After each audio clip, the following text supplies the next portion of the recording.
మూడు ముళ్ళు వేసి అగ్గిపెట్టి నా పేరు బాబు. నేను పెళ్లి చేసుకున్నాను. మా ఇంట్లో యాక్సెప్ట్ చేయట్లేదని నేను ఇష్టపడి పెళ్లి చేసుకున్నాను. అంటే చుట్టుపక్కలంతా వాళ్ళు భయపెడుతున్నారు ఆ పాప కంట్లో నీళ్ళు వచ్చేస్తున్నాయి. ఎంతో బాధపడుతుంది. నాకు అర్థం అవుతుంది. చూస్తాను 6 సంవత్సరాలు ఇష్టపడ్డా. నాకు అంత మాత్రం తెలియదా? ప్రేమ పెళ్లిళ్లకు కులం ఎప్పటికీ ఒక అవాంతరమే. తమకన్నా తక్కువ కులానికి చెందిన అబ్బాయికి తమ అమ్మాయిని ఇవ్వాలంటే తల్లిదండ్రులు చాలా ఆలోచిస్తారు. ఇక కులంతో పాటు ఆ అబ్బాయి సరైన ఉద్యోగం, సంపాదన లేకపోతే తమ కూతుర్నిచ్చి పెళ్లి చేయడానికి అస్సలు ఒప్పుకోరు. కానీ ప్రేమికులు ఆగరు కదా, తల్లిదండ్రులను ఎదిరించి పెళ్లి చేసేసుకుంటారు. ఇలాంటి పరిస్థితుల్లో కొందరు తల్లిదండ్రులు తమ కూతుర్ని వదిలేసుకుంటారు. కానీ కొందరు కూతుర్ని పరువుగా భావించేవారు వదులుకోలేరు.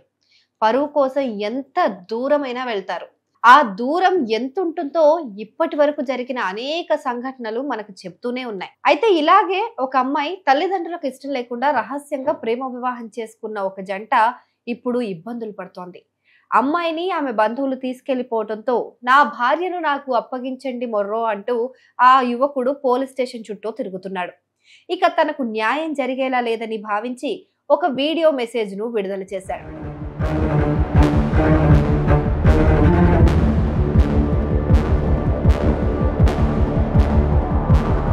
తిరుపతి జిల్లా చంద్రగిరి మండలంలోని రాయల్పురానికి చెందిన దయాసాగర్ భవ్య అనే అమ్మాయిని ప్రేమించాడు.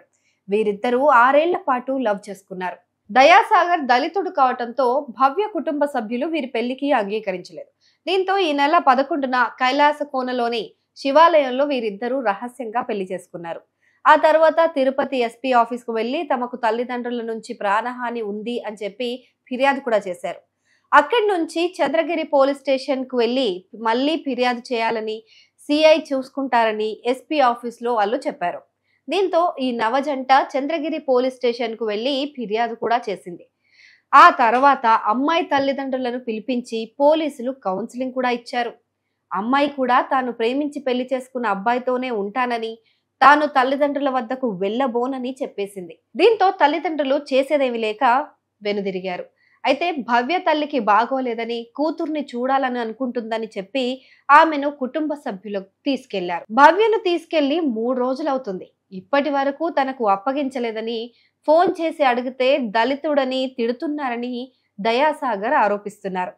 తనకు ఎలాగైనా న్యాయం చేయాలని, తన భార్యను తనకు అప్పగించాలని కోరుతున్నాడు. నమస్తే సార్, నా పేరు దయ.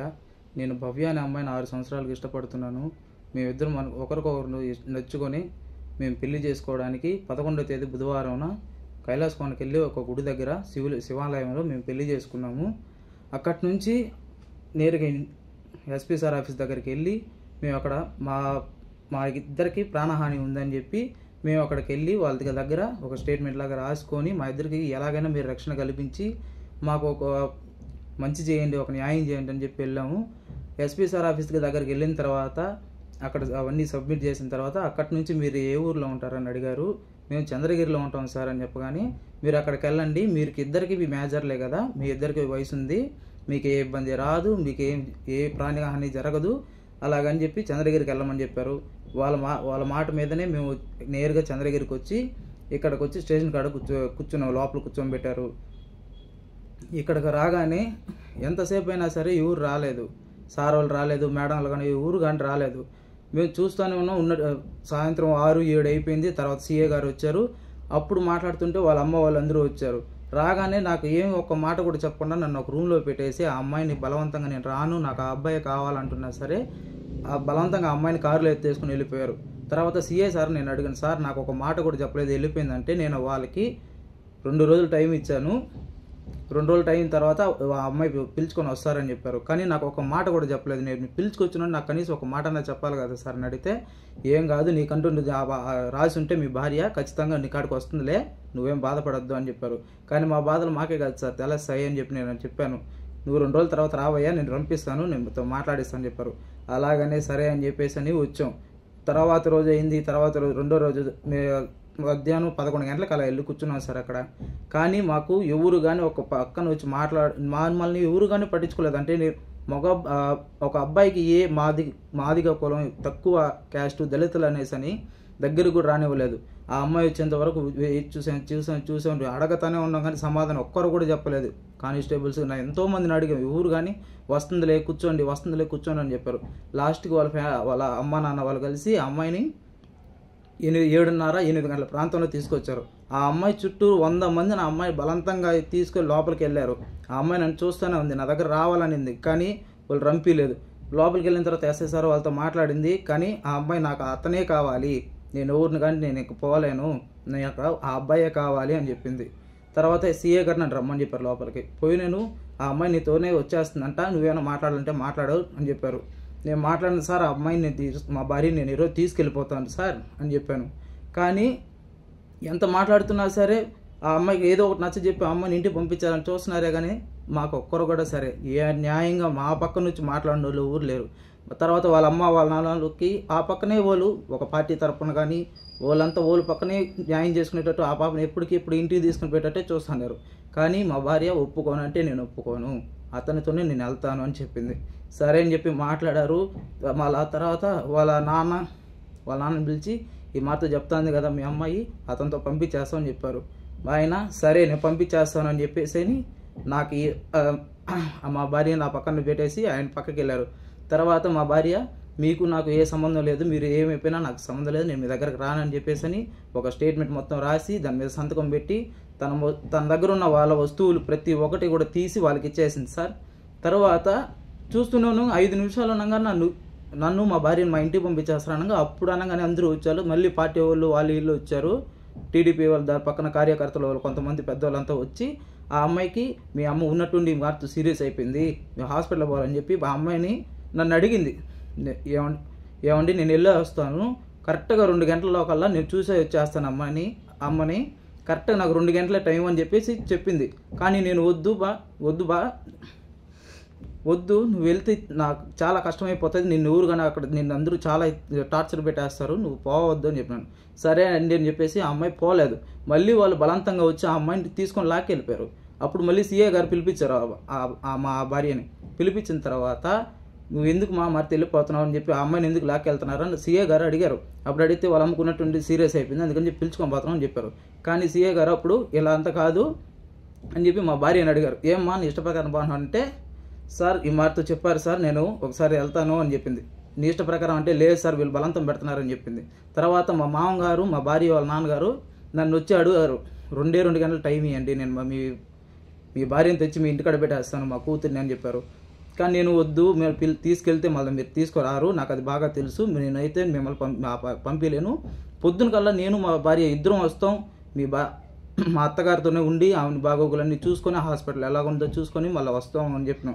కానీ ఇదంతా చెప్పి మాట్లాడుతుండగానే లోపల మళ్ళీ పార్టీ కార్యకర్తలు వీళ్ళు అంతా మాట్లాడుకొని ఆ అమ్మాయిని ఉండగానే మళ్ళీ ఎస్ఐ మేడం ఒక వీడియో ప్రూఫ్ తీసుకున్నారు ఆ అమ్మాయి దగ్గర.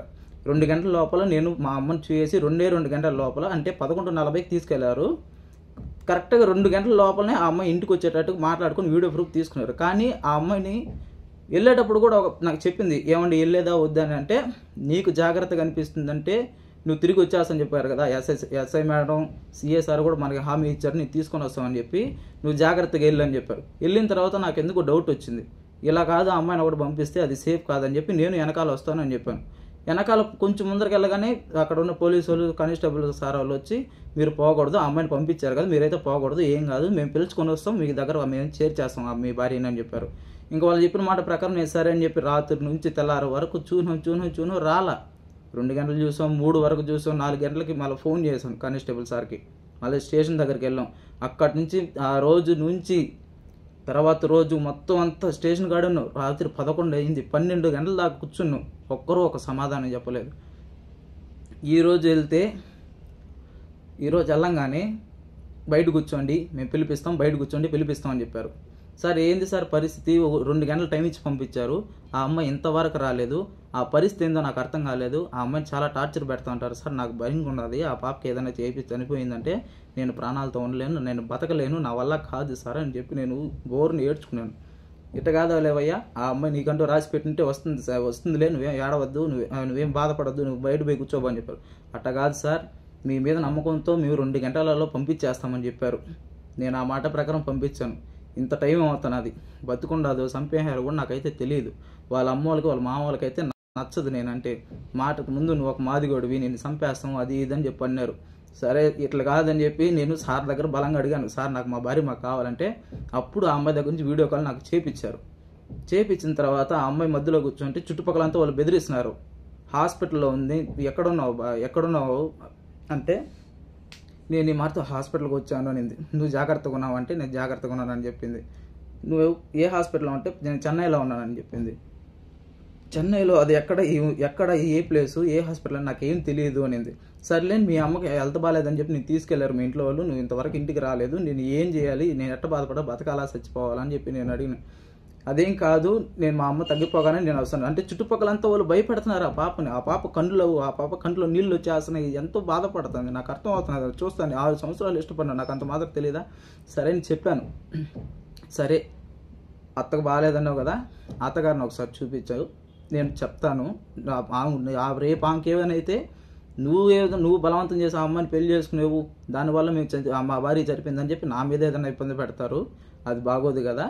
మంచిగా ఓపికగానే అడిగాను సార్. అప్పటికి వాళ్ళు నెట్ కనెక్షన్ ఆపేస్తారు, అమ్మాయిని బలవంతం పెడతారు, కొడతారు.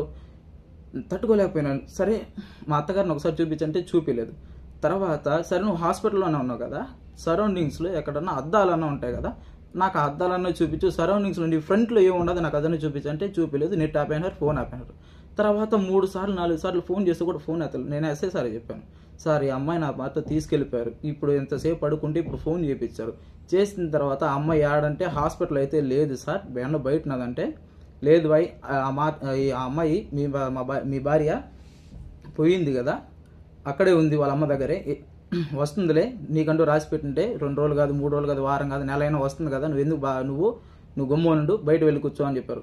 అది ఎట్ట సార్, మీ మీద నమ్మకం పెట్టుకుంటూ 2 గంటల్లో రప్పిస్తామని చెప్పినారు, మీరు ఇంతవరకు పిలిపించలేదు మా భార్యని, నేనేం చేయాలి సార్ అంటే ఆ అమ్మాయితో వాళ్ళ అమ్మతో ఉంది కదా, ఆరోగ్యం బాగాలేదు కదా అంటే, సార్ అట్లా కాదు సార్, వాళ్ళ అమ్మకి ఏం కాలేదు సార్, వాళ్ళ అమ్మ బాగానే ఉంది, అమ్మాయి అయితే హాస్పిటల్లో లేదు, ఒకవేళ హాస్పిటల్లో ఉంటే సరౌండింగ్స్లో ఏముండదో నాకు చూపిస్తుంది కదా, వాళ్ళ అమ్మనే చూపిస్తుంది కదా సార్ అంటే, నువ్వు అవన్నీ నాతో మాట్లాడద్దు, నువ్వు బయట పోయి కూర్చో అని చెప్పారు. నేను తట్టుకోలేకపోయినా. సార్ ఏంది సార్ ఈ పరిస్థితి, నాకు అర్థం కాలేదు, ఎదురు ఒకరు కూడా నా దగ్గర మాట్లాడలేదు, ఏంది నేను ఏం చేయాలి ఇప్పుడు, ఆ పాప లేకపోతే నేను చచ్చిపోతాను సార్ అంటే, అట్టంతా మాట్లాడకూడదు, మీ భార్య వస్తామని చెప్పింది కదా, నేను 2 గంటల తర్వాత ఇంతవరకు రాలేదంటే నువ్వే అర్థం చేసుకో అన్నారు.